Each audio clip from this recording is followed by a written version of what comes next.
Rồi, mình chào các bạn và mọi người nhé.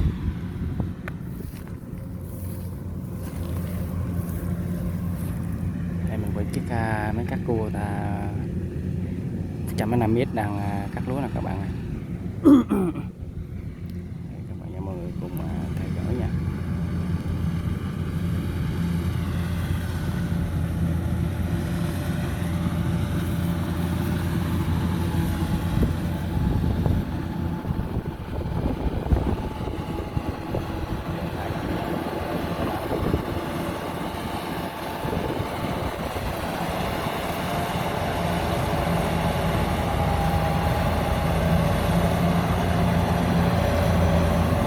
Chuyên máy 105 uống nghe thấy mê á các bạn ạ. Theo ha. Đấy đó là quá khỏe. Thấy không? Cực kỳ luôn.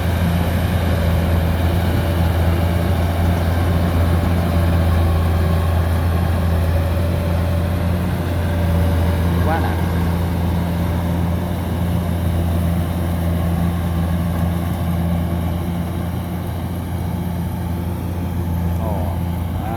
Bỏ lúa cặp đây anh chú của anh dắt vô luôn rồi các bạn ơi.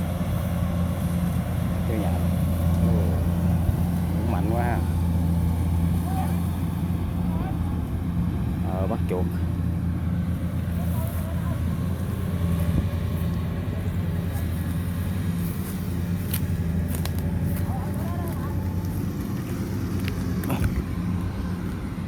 Đó.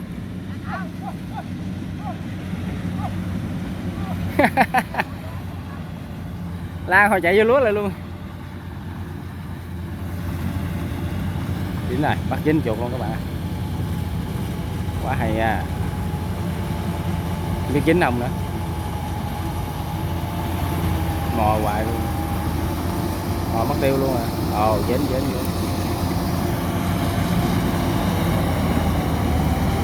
Chứ ngoài đó chiếc Kubota 2019 đó các bạn.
Rồi xong các bạn ơi, chạy xuống phà.